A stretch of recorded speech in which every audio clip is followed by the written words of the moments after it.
Welcome to American Education FM, everybody. I'm Dr. Sean Brooks. Hi, everybody. Welcome back. Okay, what an interesting week this was. Excuse me. Continues to prove, I think, that there are a lot of people out there who have no idea what the hell is going on.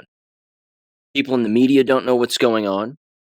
People in the right-wing media don't know what's going on. People in the left wing, it doesn't matter which political affiliation a person has, people don't know what's going on, which should prove to people that they're purposely being left out of the loop because there's a military operation taking place.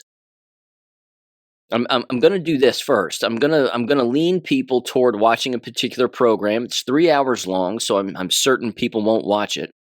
But if you bounce over to Rumble and you get on Rambo and Friends website there and their channel over there on Rumble, and you watch their D-Class show from Tuesday, I think it was Tuesday afternoon.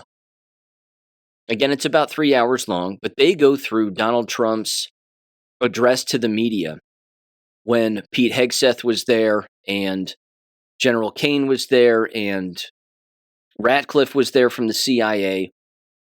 And they go through his entire speech, almost his entire speech. And they go through it line by line, and they mention all of the things that they bring up. And I'm going to immediately point this back to Q Posts because that's exactly what they did, and it's remarkably accurate. One of the things that it said in Q Posts consistently, and I want to say it said it at least 8 times, and you can type this sentence into the Q board and you'll see the 8 different posts where it brings this up, but it says, learn our comms. What they were talking about was they were saying, learn the way that we communicate. Listen to the things that are said in the media or the things that we say when we walk up to the lectern, and we will lead you back to these Q posts where, again, you will see exactly what's been going on, and how this has been pre-planned, and not only pre-planned, but to summarize as best I can, the 3 hours of the whole Rambo and Friends thing is that not only are the good guys completely in control, but this operation in Iran happened years ago. And it's only being presented to the American public now as if it's real, as if it's happening right now. And it isn't. This is something that clearly happened a long time ago. I know that that's a difficult pill for people to swallow because it's difficult to comprehend, simply because of the constant media barrage that people are seeing on their TV and hearing on their radio, and even the people like Alex Jones and Tucker Carlson and everybody just emotionally reacting to things. But if people learned the communication and the way that these individuals, again, communicate, you would understand that we're being led back to those Q drops where it lays out exactly what's happening, who's responsible, what's really going on in Iran and has been going on in Iran for a very long time, why the pallets of cash were sent over there by Obama, how Hillary Clinton's directly involved, and a million other things. Another way that you can tell that there's absolutely no reason to panic is the simple fact that Donald Trump is talking in certainties. He's not going, well, I don't know. This whole thing is confusing, and I don't know. He's talking in certainties. We have a new regime over there. There's already a new regime. We've already won. Their military's decimated. They're completely finished. We have new leadership over there, on and on and on. I mean, he talks in certainties. And the media, again, don't ask the right questions because they aren't interested. They're just interested in catching somebody being wrong. That's essentially it. And they have no idea what's going on because they're purposely being kept out of the loop. And the reason for that, of course, is because on endless occasions for 8 years, Donald Trump has openly stated that the media is the enemy of the people. He's been saying it longer than 8 years. If the media is the enemy of the people, which they are, then why on earth are so many people, even to this day, still listening to the mainstream media and believing them? That's the demonic grip and the brainwashing that it has on endless people, including people on the so-called right. I mean, I gave Alex Jones a chance yesterday. A chance. I thought, okay, I'll listen to him for 5 minutes. I can't remember the last time I tuned into his show. And he was off his rocker. I mean, the dude was all over the place. Trump's effing up and he's screwing up and he's doing this and he doesn't know what he's doing and there's going to be an attack and no one knows what's going on. I mean, he's all over the place. He's basically trying to cover every possible base and every possible angle that he thinks he can. That way, if something works out a particular way, he's got that base covered so he can say, well, see, I told you I was right and I said this and let's play the clip of me saying that I was right. It's like, wait a minute, man. You don't even know what's going on. So again, why would Donald Trump tell the media what's really happening if a real military operation is taking place? He wouldn't. He's openly also, again, 8 years ago, give or take, and certainly throughout his first administration, he would chastise the media consistently for saying Obama would always tell people and tell you, the media, Obama would say that he was going to tell everybody what he was going to do before he did it. He goes, why would I do that? Why would I tell you what I'm going to do before I do it? Why would I tell you exactly what's going on? He's openly said that to the media's face constantly. And he's right. Why would he? You have leakers. You have people engaging in treason and sedition. There was a gal who was just arrested the other day for leaking information. And the joke's on them. They're leaking information about something that isn't even happening. That's the net that these people certainly are getting caught in. I mean, the fishing analogies alone that I could make regarding everything that's happening right now is astounding. They think that it's a shrimp in the water. It's a piece of plastic with a hook in its ass, tied to a line. But these people still bite into it, thinking that it's a shrimp. It's not. The spoon bending is incredible too. It's absolutely amazing. Endless people are getting things wrong. Let me give you another example. Again, there's just too many to even mention. Will Cain has a show on Fox News, I believe at 4 p.m. weekdays, and he had General Jack Keane on the other day. And Jack Keane doesn't know what he's talking about, and Will Cain doesn't know what he's talking about. So the spoon bending that goes on in this conversation is astounding. But anybody can, again, look up this interview. But Will Cain was asking again, General Keane, what is it that we're doing over there? And why is it that our troops are over there in XYZ? And he says the same standard line that you've heard everybody say, which isn't true. That they have nuclear weapons and we're trying to keep them from attacking us because they've attacked us before and they've attacked, the regions in the area, and we're trying to make sure that they don't attack people in XYZ. He's right and he's wrong. But that's when Will Cain looks at him and says, with all due respect, General, he says, I respect you and I respect the men and women in military service and I respect all of it, but I have to ask a question when it comes to why we're really over there and is this necessary and what are we doing? Again, Will Cain is working for Fox News and now he's taking the Megyn Kelly, Tucker Carlson, Alex Jones line, which is again a line of individuals that individuals are saying where they even don't know what's really going on and why we're really over there. Now, I've been over all the reasons why, but that's when Keane looks at Will Cain and he says, don't patronize me, just ask the question. And then they kind of went back and forth at each other. It was funny because they're both wrong. Will Cain doesn't know why we're over there. Neither do these TV generals. Again, another phrase Donald Trump has said consistently, learn our comms, is that TV generals are full of shit. That all these generals and all these so-called military people that you see on your television, they don't know what the hell's going on either. Certainly not when it comes to the Q operation, the Iranian operation, election fraud, or anything else. They have no clue. They have no idea. They're retired nobodies. The real generals who really know what is going on, okay, the real ones, the real military individuals, you can count them on practically one hand, maybe two hands, and you're not going to see them on television. General Dan Kane knows exactly what's going on. He's aware because he's involved. But the Rambo and Friends guys, they go through his speech. They highlight all the odd numbers that Donald Trump mentions, and they tie those numbers back to actual Q posts. And it all has to do, again, with Barack Obama, Hillary Clinton, Iran, and everything. And how these individuals were working together with the Iranian regime to not only destroy the people there and control that country as a proxy country again, to basically pop off any war that they want at any time, but to illegally engage in copious amounts of illegality, whether that be human trafficking, gun running, you name it. Oil transfers that are being transferred illegally at next to zero cost. I mean, the list is endless as to what they were actually doing over there. But there's this Q post also, which is a rather important one, and it was Q post 60 on November 2nd of 2017. And it says the following: you can count the people who have the full picture on two hands.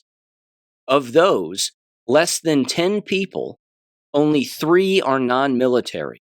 Why is this relevant? Game theory. Outside of a potential operator who has been dialed in with orders specific to his or her mission, nobody else has this information. Operators never divulge. Alice and Wonderland. Unquote.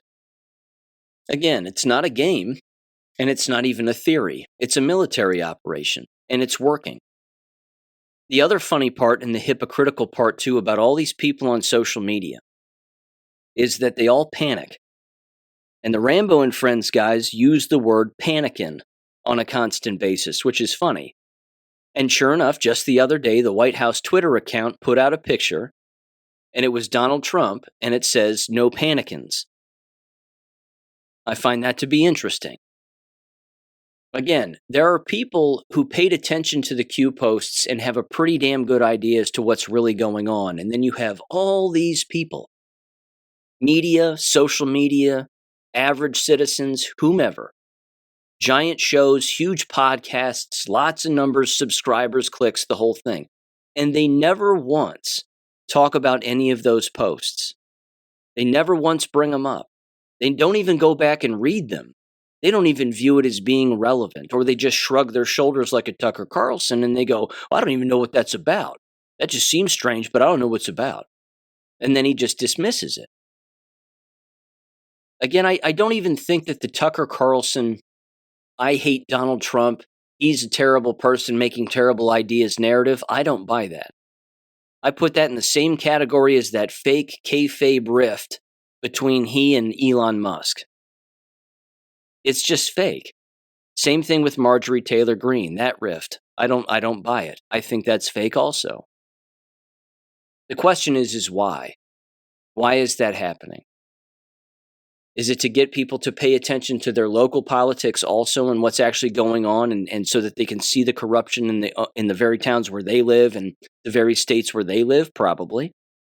Again, is it designed to get them to despise Israel and get your average citizen who isn't even thinking about how horrible Israel is and their entire government to not like them too? Probably. And it's working.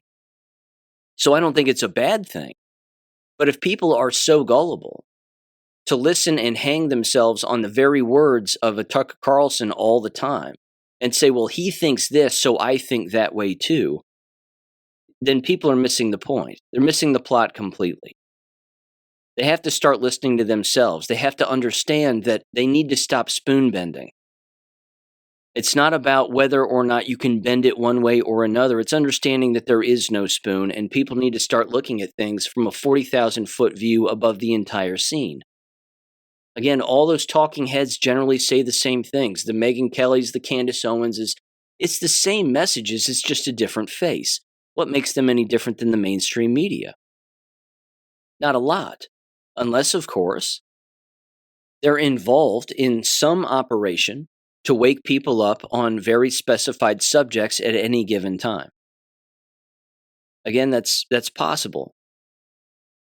Why else, again, would they be saying the things that they say on their shows and having the guests on and bringing up the particular topics that they do if they weren't interested in, again, waking up individuals? And why else would their show even exist if they were actually doing that, being remarkably effective at it, and continuously doing it? Because, again, there was a time when if you told the truth on the internet or you had a show like that, you would get canceled. Everything would get shut down immediately. But that's not happening. More people are talking about this kind of thing and all of these different things that are happening in the world on a constant basis. The problem is that people aren't taking in all of the evidence, and they're absolutely refusing to ask very specified questions.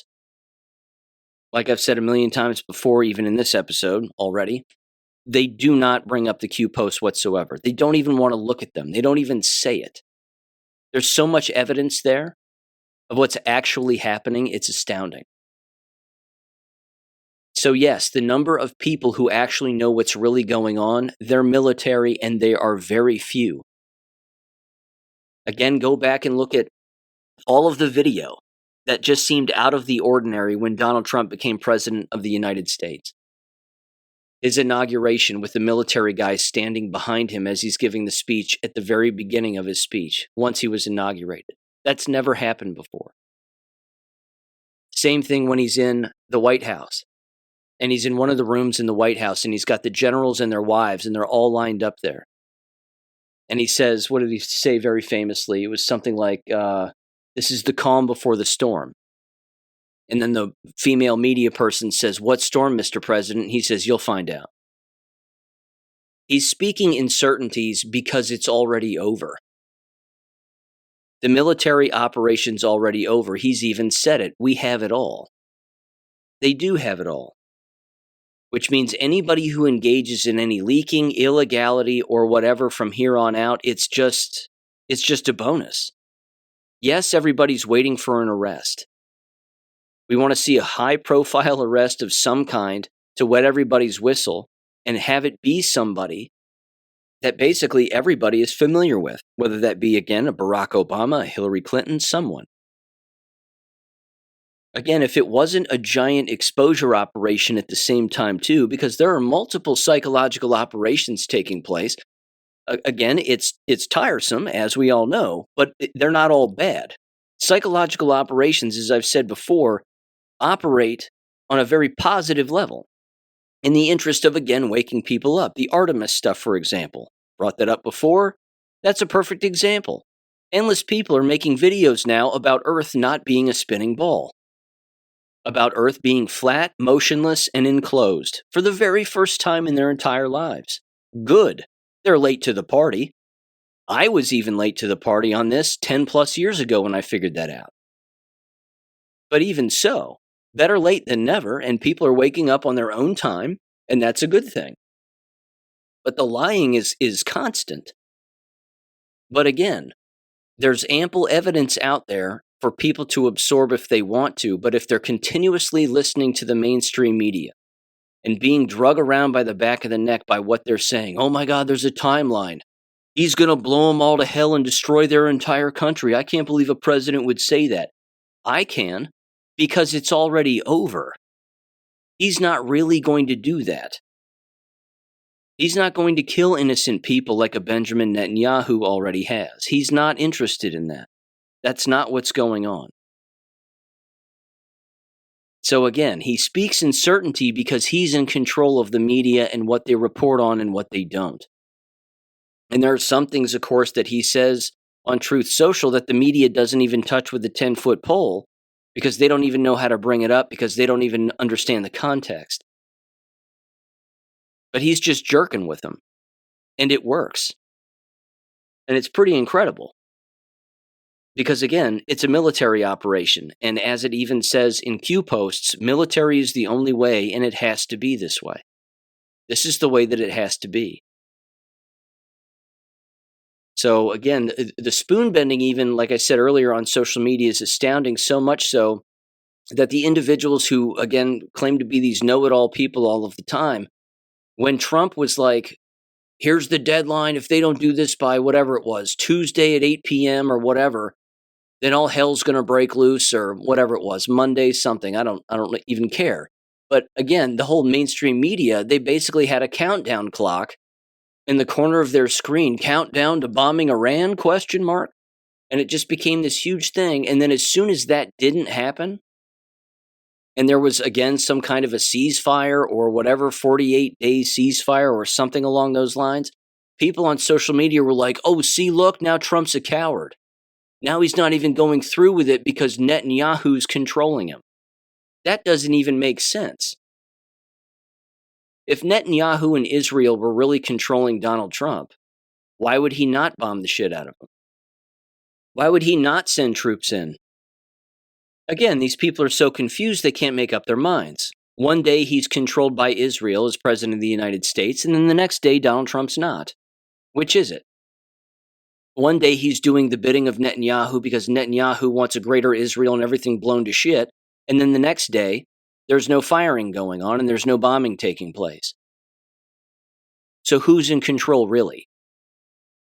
I think it's pretty clear that the United States military and us and this administration certainly are in complete control of what's actually happening. Again, the stock market moved in a positive direction. Oil prices started to drop instantly. And then everybody took some huge sigh of relief, like, oh my gosh, we were so close to something horrible happening. People need to settle down. They just need to settle down and relax. No military operation has to exist with the knowledge of the people. It just doesn't. Most of the ones in the past have. They've all been played out on the mainstream media, certainly dating back to Vietnam. That was one of the first wars, if not the first war, of course, that was televised to a great extent, and it was horrific.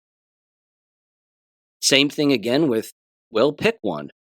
Operation Iraqi Freedom. There was Operation Desert Storm, of course. That was ridiculous. And it just continued on. But people, again, are glued to their TVs, and the people who run those television stations and those news stations, they know that war sells. That having a countdown clock to us bombing something sells. That constantly having Fox News alerts and bong and all these sounds and, sounds and visuals and, look at this dramatic footage, breaking news, bombshell revelation, blah, blah, blah. All these keywords that they use are designed to suck people in and suck the energy out of them. And it actually, again, keeps people from critically thinking about the fact that there's something else going on. But if people remember, again, that the mainstream media is the enemy of the people, then you'll figure it out. You're not going to tell the mainstream media what they're doing. What you're going to do is you're going to manipulate the mainstream media. And that's exactly what the military is doing. And it's working. They've got them wrapped around their finger. And they're getting used all of the time. And they have no idea. Because they're gullible. I will make mention of this too. There's a moment in Trump's speech from earlier this week. Again, when he was on stage there talking to the media about all of this. And he looks over at General Kane and he says, but he's talking to the media, of course, but he says, General Kane, he says, we basically call it Iran Prime. We call it Iran Prime. Now, why would he say that? And what does that mean? He's never said it before. But the Rambo and Friends guys, they started laughing about it because they were like, again, he's never said that before. That's an odd thing to say. Because again, he's got hand gestures, of course. And he's talking with his hands. And he says, we call it Iran Prime. As he's moving his hands around. And the Rambo and Friends guys are like, that sounds like Amazon Prime. He's basically saying, what you're watching is a movie. What you're watching is a script. You're not actually seeing anything that's real, that's happening in real time. You're watching something, again, that's very well scripted. And then, of course, Donald Trump always says central casting. This guy's right out of central casting. He's right out of central casting. That implies that these individuals were plucked from their existing positions to hold particular roles, like John Ratcliffe at the CIA. Because they're good people who, again, have a very specified job to do during this operation. So again, do they know about everything that's taking place? Probably not. They might know a great deal. They might know very little. Hell, I don't know.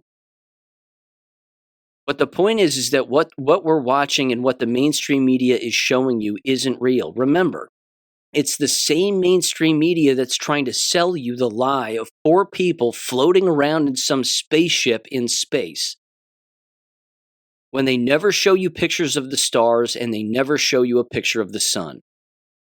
And when people are online, and that was funny because that happened this week too, people were online yelling at NASA going, "You're not showing us pictures of the stars. You don't even take us to the little window of your module and show us any of the stars in the sky." Because they're in a flippin' studio, because it's fake. So what does NASA do? NASA takes a picture of stars and then puts it on their X account and goes, "Here, this was straight from the Artemis module." And people believe it. I'm telling you, it's depressing. Just the lack of intelligence and common sense among people, their inability to critically think. They have video footage of these 4 people. They're actors, clearly, and they're bad ones. But they have video footage of these 4 people in this module, and then they're waving at a camera, and it appears that a person is holding a camera, so there's a 5th person there, which there isn't supposed to be. And then the person filming them is moving with the camera from interviewing the people and then more toward a window in this fake studio thing that they've built. It's astounding. But people aren't like, wait a minute, who's the 5th person? Who's the other person moving around the module with you, filming you, and then filming out of a window? Not a single question about any of that. I'm telling you, it's an IQ test, and people falling for it are so stupid, it's silly. It's amazing. Absolutely amazing.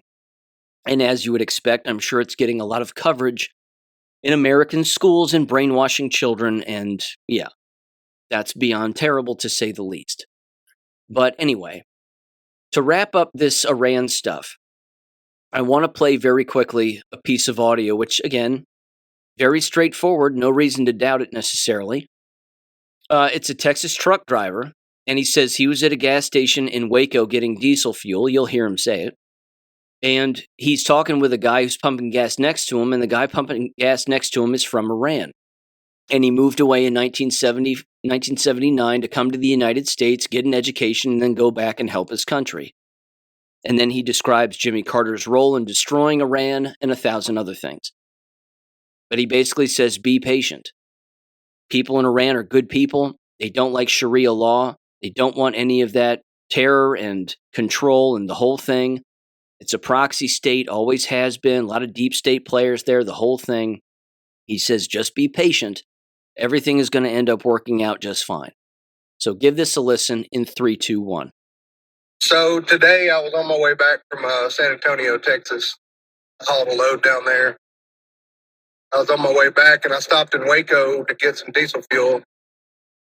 And I got to talking to a guy at a gas pump, talking about the high fuel prices and this and that. Well, come to find out, this guy was from Iran, and we had a long talk, and we actually did a video. I'm just going to let you guys see what he had to say about it. All right, I'm here with a guy at a gas station in somewhere in Texas. Where are we at? Oh, we're in Waco. Waco, Texas. Yes. All right. And your name is Ron, right? Bahram. Bahram? Bahram Barujan. That's my name and my last name. Okay. And I'm you're from Iran. I've been here since September 16, 1979. Okay. I came here to go to school, get my degree, and go back home to Iran. So I can be with my family and help my country and build my country. But at that point, Jimmy Carter, the peanut farmer, Margaret Thatcher of England, and Giscard d'Estaing of France got together. They found Ayatollah Khomeini, and they put him in power in Iran and destroyed my country. I haven't been able to go home for the past 26 years to see my family. I lost my mom, my dad, one of my sisters, many of my friends and my cousins, which I did not see before they passed away. And it's all because we're living under a rule of a government that is ruling the country with Sharia law, Islamic rules, which we don't want to have anything to do with. But if you have that kind of government, you have no say-so. You either die or comply. That's right. And when that happens, that government and their elements, they make all the money, steal all the money, and everybody else is going to have to suffer and bow to them and eat all out of trash cans.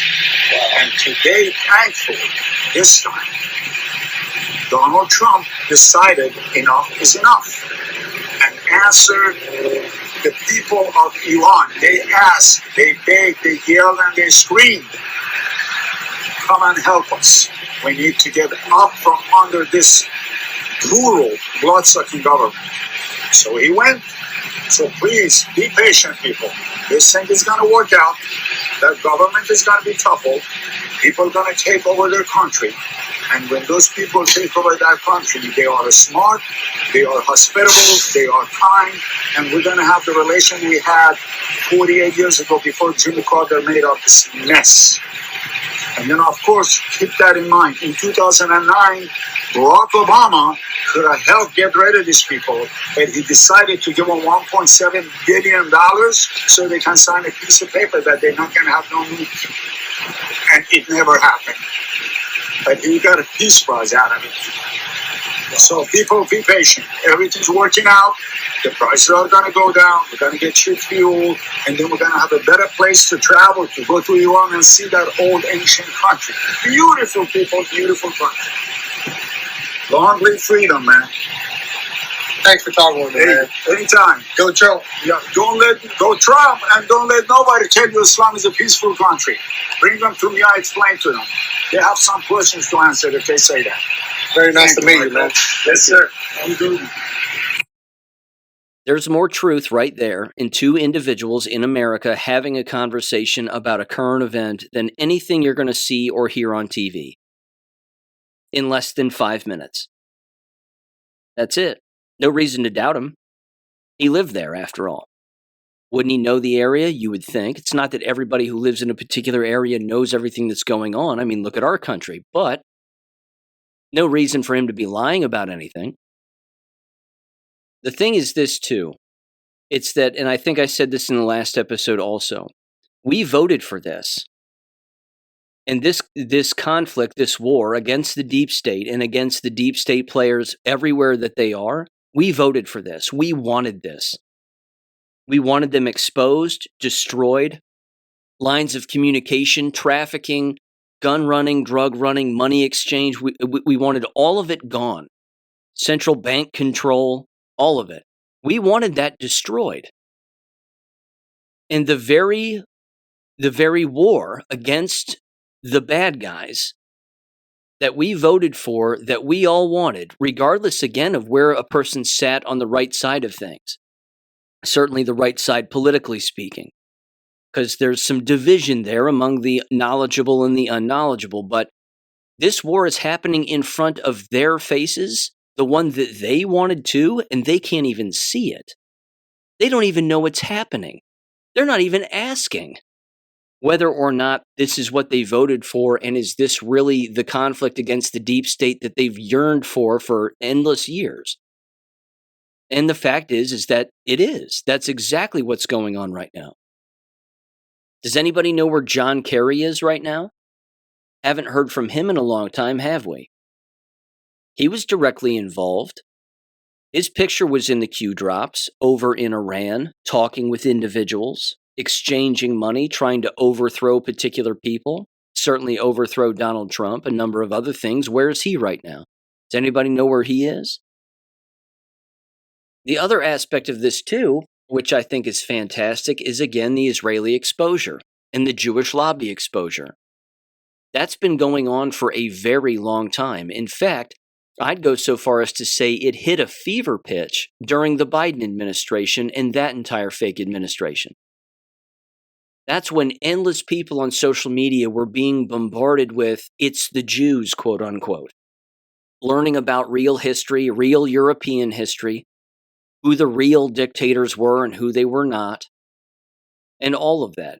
And the constant influence in Israeli history and Israeli control and Zionism and all of it. It was during those 4 years when endless people were learning about that. Now Donald Trump's back on the scene, and do you believe that that's an accident? I certainly don't. I think that's part of the operation. It doesn't mean that you're not going to get these local controlled politicians doing and saying particular things like advancing the working definition of anti-Semitism, quote unquote, like apparently the San Diego City Council in San Diego, California just did either this past week or the week before, advancing and adopting that working definition like it matters. It's astounding. You have Dan Blazarian running for Congress against Randy Fine in Florida. Randy Fine is a Zionist. Dan Blazarian clearly not a Zionist. That wouldn't be the case 4 years ago, 8 years ago. Look how far we've advanced ourselves. People aren't afraid to tell the truth. People aren't afraid to learn. Well, that's not entirely true. A lot of people are afraid to learn, and a lot of people are afraid to tell the truth. But more people are learning, and more people are telling the truth. And those two things play off of each other all of the time. One causes a reaction to the other. One lights the fuse, and it's great.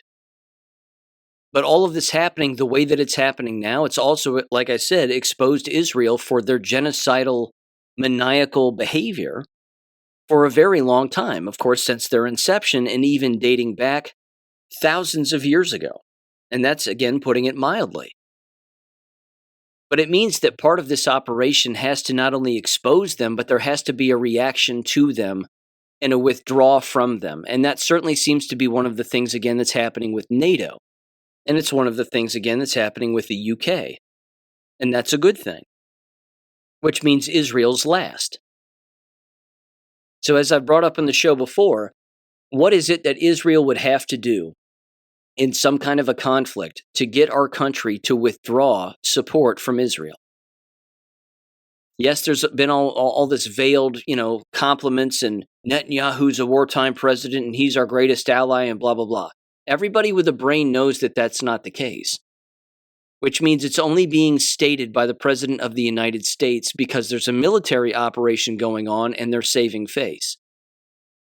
So here was a particular scenario that was brought up on GreatAwakening.win. I'm not saying this is going to happen. It probably won't. But it might be a degree of this. Something like this takes place. It says the following. It was titled, "Found This. Israeli intelligence agencies have been planning a false flag attack on U.S. soil for weeks." Well, they've been doing it for many, many years for many, many reasons. But it goes on here, and it says, Israeli intelligence agencies have been planning a false flag attack on U.S. soil for weeks before even launching their assault on Iran. Donald Trump had been made aware of this and launched Operation Epic Fury in a bid to appease Israel and bide his time, while gathering intelligence. We have since then acquired enough intel to know exactly what Israeli assets are planning in the United States, hence the recent ceasefire. In retaliation, we expect the false flag attack to take place near the last hours of the ceasefire 2 weeks from now. Again, date fagging here, but I'm not saying this is going to happen. I'm just saying that something will probably happen with Israel that will expose them even more on a grand stage to everybody, including the most staunch Zionists, like the Laura Loomers of the world and the Mark Levins and all these other weirdos. It says the attack will be allowed to happen, even though we could stop it. However, the Israeli intelligence assets involvement will be swiftly exposed, leading to massive public backlash and generalized hostility to Israel. This will lead us to cutting ties with the state of Israel entirely, and will also permit a great purge of Israeli assets within the Trump administration. Israel will release compromising material on Donald Trump in response, but recent developments will allow us to paint them as false and made up by Israel to sow discord, thereby salvaging the president's reputation, unquote.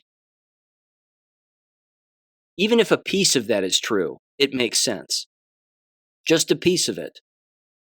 You let Israel do what they always do, and then you catch them, and then for the first time, you don't make excuses for their behavior, but you expose it. There was this response to that particular post. This is a little longer, and it said the following. Again, it's kind of accurate, kind of not, but there's enough here that it makes sense. They said, quote, a lot of people saying we are watching a movie, quote unquote, actually makes a fatal mistake. They think that all of the players are given lines and each one performs as per the script. In fact, this is the image created when you think of a movie. But in reality, I think there are 2 points to keep in mind. Number one, most players haven't been given scripts. They are, however, forced to make the moves they make by putting squeezes on them, stronger and stronger, and closing all options until they choose the option scripted for them. This means even though this is a movie, quote unquote, it's also organic. Yeah, I agree with that. It's organic to some of the people because they don't know that they're a part of something that's much larger here. Their point two is they said this point is least appreciated by most. Our world has always been run like this. People manipulating the leaders from behind to make them do exactly what is planned and replacing them when they fail to do it. This means the movie, quote unquote, we are watching is not a new phenomenon. Only now the directors are the good guys and the movie is made to be more and more blatant so people can wake up from the movie. Yeah. They go on and they said the best example I give to show that we have always been having a movie like this during the World War II, They said British wanted Hitler to get strong enough to take down Stalin because Stalin had gone off the script and turned against the central banksters. So they allowed Neville Chamberlain to do what they called appeasement. They even had to handhold both sides to ensure Hitler would annex the whole of the Czech Republic or Czechoslovakia. But as soon as Hitler was strong enough, they had to replace Chamberlain with Churchill so they could start the war. Same with FDR and Truman. Truman was the only one who hated Japanese so badly that he would be okay dropping the bomb on them, so FDR had to go. But yeah, the movie has always been playing, only now it's under the white hat control, and it's becoming blatant enough to realize it exists, unquote. Again, I don't think that Donald Trump and the United States military are telling the Israelis what they're going to do before they do it. I think they're telling the Israelis what not to do, which means if the Israelis do it, well, then they're violating what the United States told them to do. That's already happened, and that's one way of exposing Israel again, even to the mainstream media. I mean, they attacked Qatar after all. And then they were basically, again, apologizing as only they can. We didn't mean to. We were attacking a Hezbollah target, but we didn't mean to attack Qatar. And Donald Trump was like, they would do well to not attack Qatar anymore because, well, they're our ally, and that's not a good idea. So all of this stuff about, again, being led around by Israel, I don't buy it. Not in the slightest. Something is going to happen on a grand scale here to expose them even to the most dead asleep person. Because if we can walk away from NATO, who we give more money to, you better believe we can walk away from Israel. No doubt about it. I think that time is coming. Saving Israel for last, after all. Rather famous Q post, and a lot of people have opined about what it means and when it's going down, but I think it's a gradual thing, and I think it's consistently happening. Again, if all of these big voices with these massive accounts are bashing Israel all at the same time and exposing them to the average layperson, then that's an operation in itself, and that's on purpose, and that's a good thing. So I'm going to move on to this now. The draft. Oh no. Young Americans are going to be drafted. That's not what's actually happening, as it turns out. Disclosed TV put out the headline again that the draft is being implemented and it goes into effect in December of this year.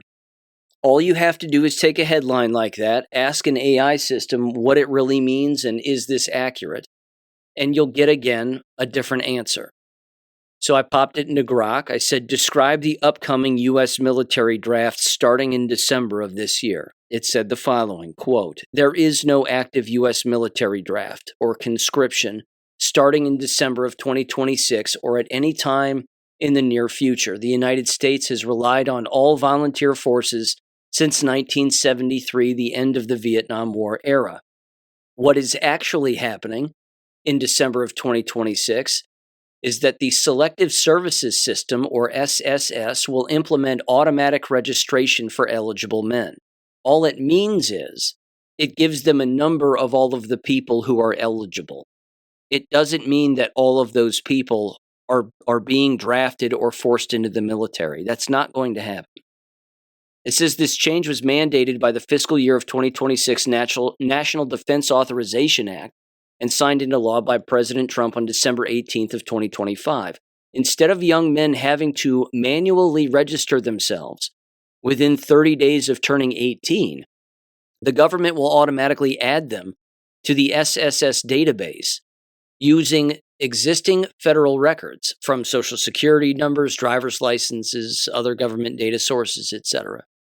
It says key details who it affects. Most male U.S. citizens and male immigrants, resident aliens, ages 18 through 25.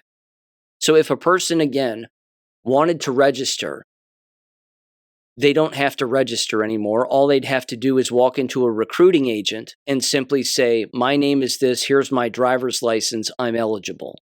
And they would already know that they're eligible. And then all they'd have to do again is sign on a piece of paper, and then that's it, they're in. So it's a way to expedite the process for a person who wants to be in the military. It's not a draft.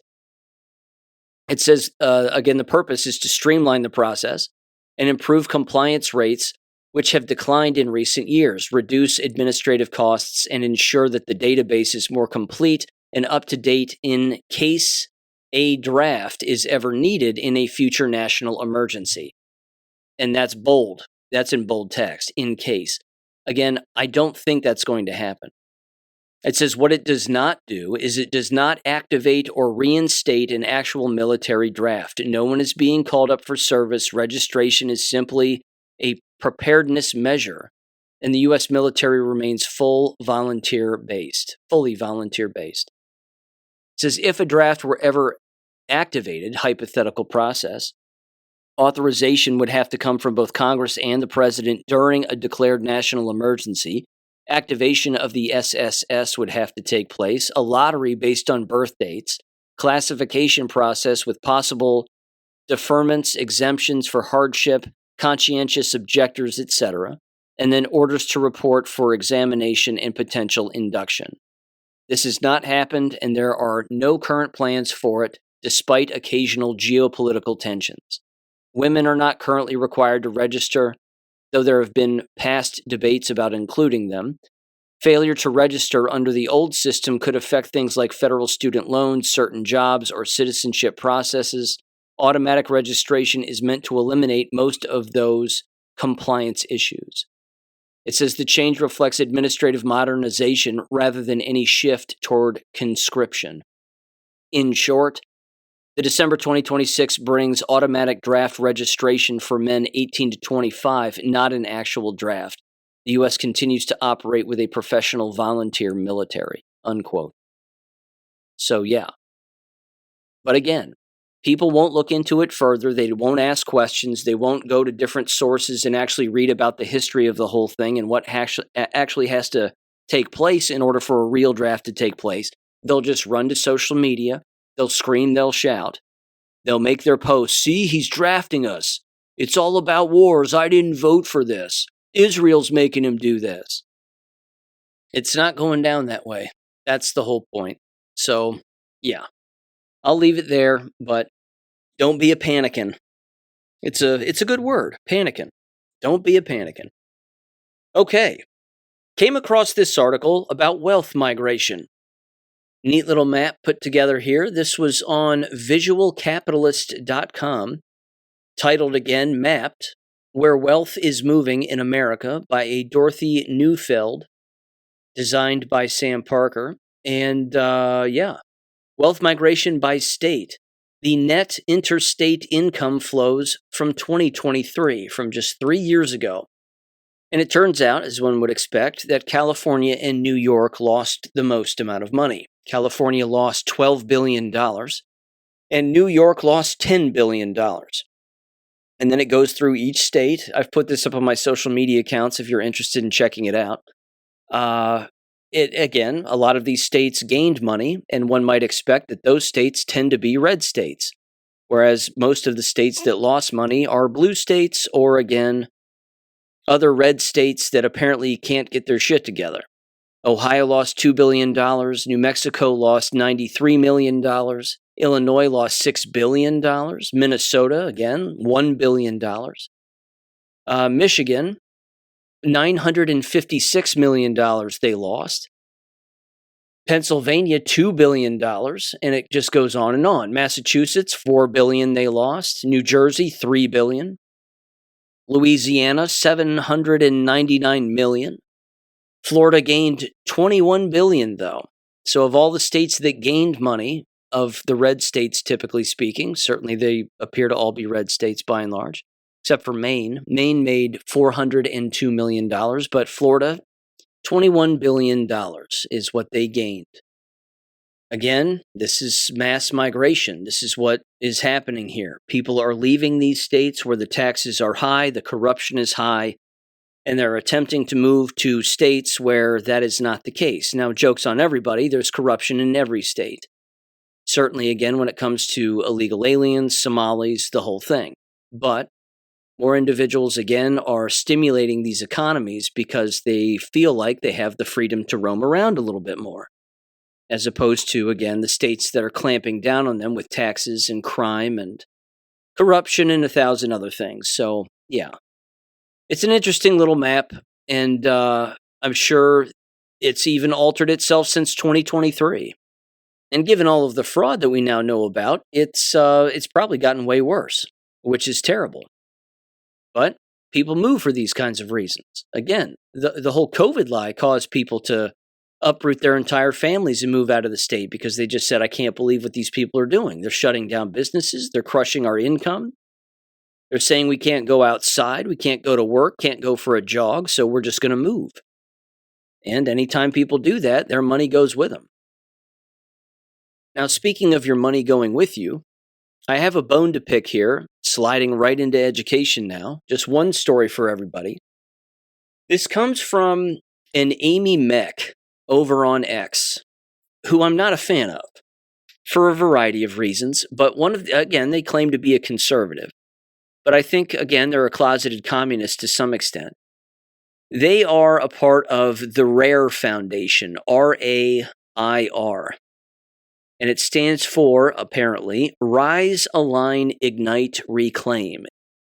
It is apparently a grassroots activist and investigative journalism organization made up of everyday Americans leading a movement to reclaim our republic from the network of individuals and organizations waging war on our nation, on our Constitution, our borders, and our Judeo-Christian values. And there you have it.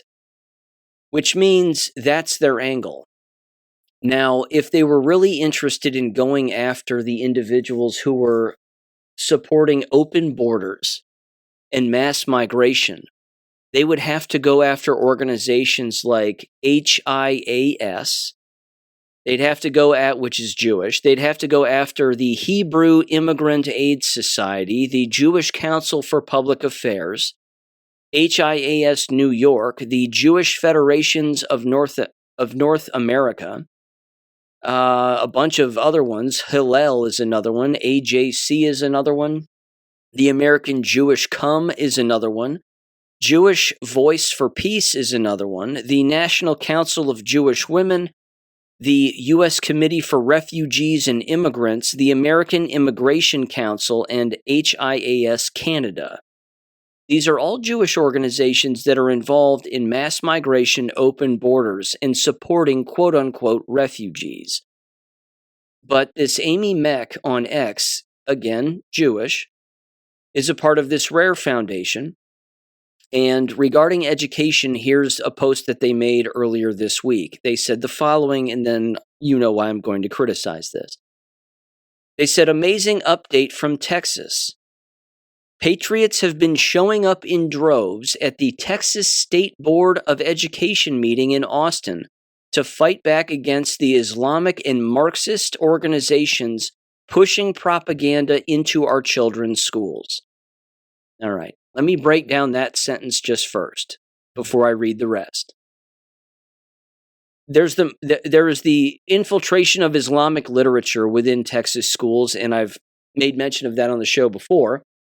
And of course, my solution has always been the same. If you walk away, then you bankrupt them. Again, they're being funded by Jewish organizations to bring in Muslim Islamic literature and have that dished out in these schools. That's largely being funded by Jewish organizations. This is difficult for these people to figure out. Or it's not difficult, they're aware. They just don't want to admit it because, again, they're in the middle of all of this NGO stuff playing all sides. It goes on, and she went on and said, Texas is taking on this battle. Are they? Americans are tired of the assaults on their states, and our kids and children are a hard red line. They are off limits. Well, if that were true, then you wouldn't be sending them to school in the first place. In particular, if, again, Jewish infiltration or Islamic literature shows up. She went on and said, this is how we take back our country. Patriotic Americans standing up, voices being heard, and demanding protection for our children, and our state. We are organized and will keep showing up at every city council, every school board, and every local event across Texas. We are the eyes and ears of the community, and we will not allow the takeover. I so proud of Texas today. At Laura Loomer is so proud of Texas. We will not relent. Stay tuned for updates, much more to come. See the full report here. And it's, again, their website, rarefoundation.com/action alert, whatever. And then she included in her post a picture. It wasn't a picture, my apologies. It was a video of a woman standing in the center of a circle, leading a group of boomers and other individuals, again standing around her, in singing the national anthem. That's it. In the State House. That's their solution to banning Jewish influence, which they're not mentioning, Islamic influence and Islamic literature showing up within Texas schools, is by singing the national anthem in the State House. That's not the answer. The answer doesn't involve singing. The answer doesn't even involve any kind of collectivism of any kind.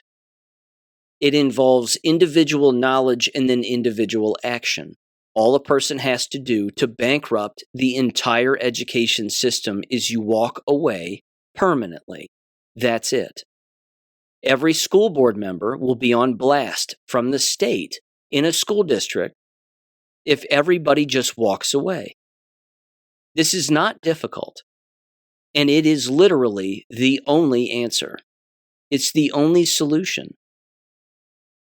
If people are gullible enough to believe that going to all of these meetings all of the time, screaming and shouting at the microphone, calling people names, cursing, the whole thing, I've done all of that.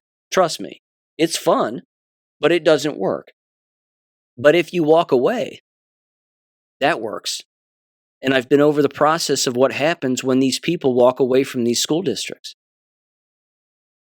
Again, the state panics. The district immediately has to start firing people. They have to find ways to save money. It becomes a national story. Students are refusing and parents are refusing to send their kids back to this school because of all of the NGO outside influence and whatever, Muslim, Islamic literature making its way, pornographic books, Jewish influence, whatever it is.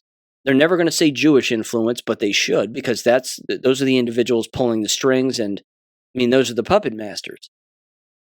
But all they have to do is, again, walk away and it'll become national news. And then they'll say, well, okay, we want to talk to the parents. Now we want to listen to what they want. And this is where, again, the parents will make a huge mistake. They'll be like, oh, great, now we're in control. And then they'll go back to the microphone and they'll say, well, here's what we want. And then we'll send our children back. No, just don't send them back. Because then the entire Board of Education will be replaced. And then they'll have to go door to door, knocking on everybody's doors, going, please send your child back to our school. Our enrollment is next to zero. And then you look at them and you say, go pound sand and get bent, because it's not going to happen. That's how you solve the education problem, quote unquote, in our country. You walk away permanently. There's no reforming it. There's no rewriting it. There's no doing anything about it other than leaving it alone. My apologies, actually. They were singing God Bless America, not the national anthem. Either way, singing. Singing together and having somebody lead them in song is their solution. It's embarrassing. But that's because, again, I'm not sure, well, at this point, I'm not sure what's more embarrassing. The education system, quote unquote, or the so-called solution to the education system.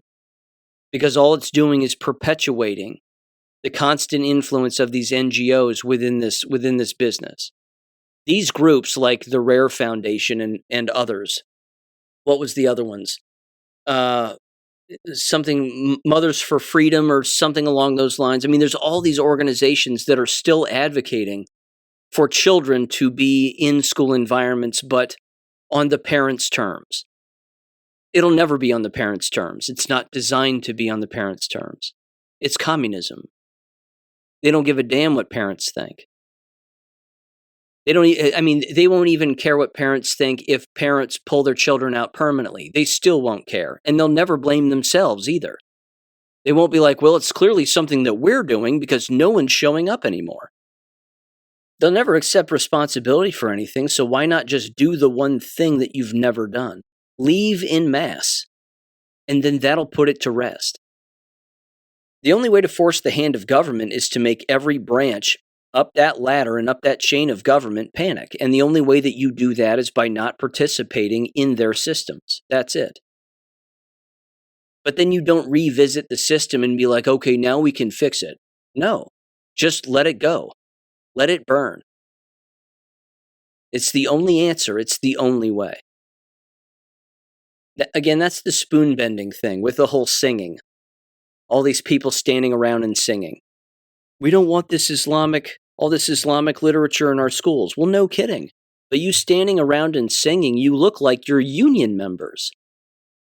You look like leftist union members. You're not doing anything different than what a leftist would do. So what's the one thing that neither one of you are doing? Walking away. Again, I could beat the dead horse all day long, but that's the only answer because, again, it's the 40,000-foot view of the non-spoon bending, and it's the only thing that hasn't happened yet. Once they leave en masse, that'll cause a chain reaction, and that chain reaction will destroy the entire system. Now, I'm going to end with this. A little jab news here. This is hot off the presses from this week. Published recently, some familiar names here, Nicholas Hulsher and Peter McCullough, James Thorpe, a few others. Drew Pinsky's even in this one.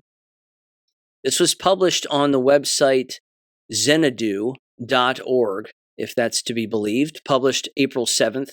It was titled Real-World Clinical Outcomes of Ivermectin and Mebendazole in Cancer Patients, Results from a Prospective Observational Cohort. I'm going to read the abstract here, so here we go. It says background, drug repurposing offers a pathway to identify accessible low-toxicity cancer therapies. Ivermectin and mebendazole have demonstrated multi-target anti-cancer activity in preclinical models, including the inhibition of cancer cell proliferation and the targeting of cancer stem cells. This paper evaluates real-world patient-reported outcomes, safety, and adherence in a cohort of cancer patients utilizing this combination protocol. We analyzed a prospective observational cohort of 197 cancer patients who were prescribed ivermectin and mebendazole, off-label through a telemedicine platform by licensed U.S. healthcare providers. Participants received compounded oral capsules containing 25 milligram ivermectin and 250 milligram mebendazole. As part of a clinical program evaluation, data were collected via voluntary standardized digital surveys at baseline and an approximately 6-month follow-up. Of the initial cohort, 197 baseline characteristics, including cancer type and disease status, were assessed. A total of 122 of the 197 participants completed the follow-up survey, 61.9% response rate, to evaluate self-reported cancer outcomes, medication adherence, and adverse events. It says 95% confidence intervals were calculated for primary outcome measures using the Wilson score method. Dose stratified analysis for outcomes and safety were conducted using chi-square statistics. It says the following results. The cohort expressed a diverse clinical profile of cancer patients with a mean age of 67 years and nearly balanced sex distribution, 52.3% male and 47.7% female.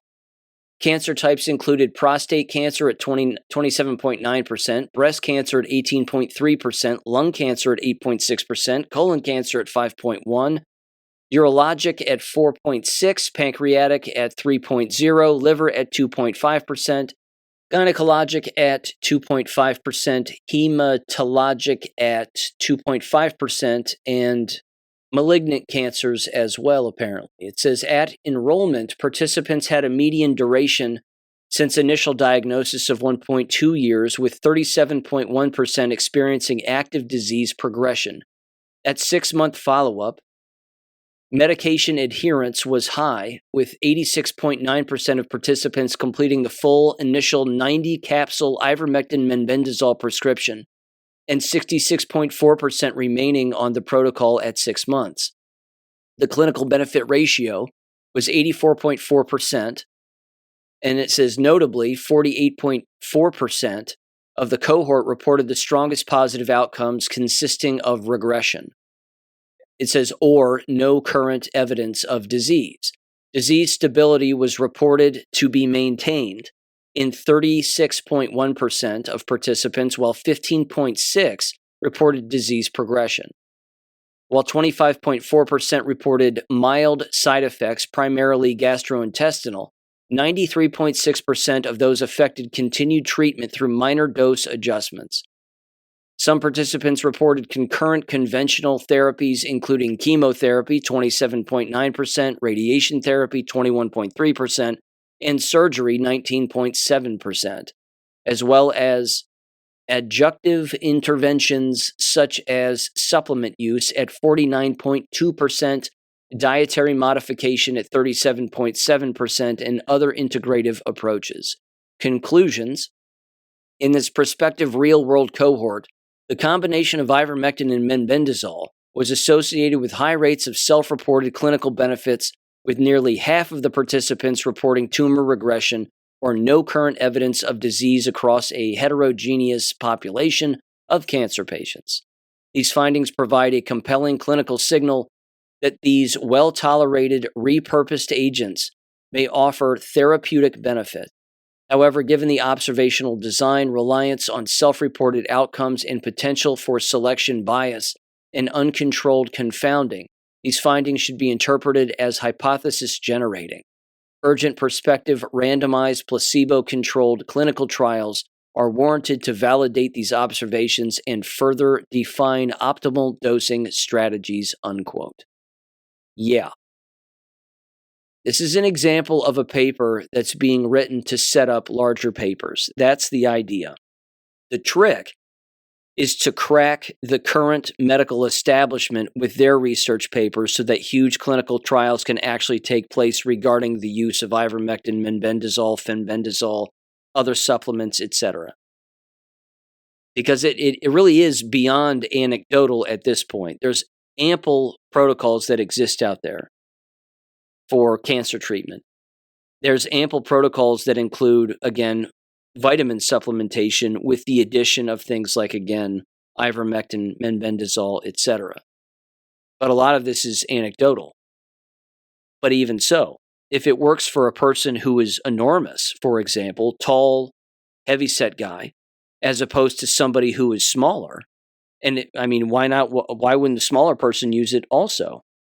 Cancer's cancer any way you slice it. You're trying to get rid of toxic cells in the body that are mutating that have no oxygen in them. So again, the more that papers like this are published, it certainly puts pressure on other massive researchers to look into this and hopefully, again, create a standard protocol across the board. So yeah, the cure for cancer exists. As I've said a million times on the show, it is out there. This is it, among others. And yeah, the medical establishment wants nothing to do with it because cancer is a big business. And quote-unquote curing cancer, as far as a lot of these hospitals are concerned, is a bigger business. But if the cure shows up, well, then everybody will figure out what it is, and they'll have it at their own home, which means why have the hospital and why have the doctors and why have all the charitable organizations and the money laundering and all of it. That's the racket. But yeah, that racket's gotta be destroyed eventually.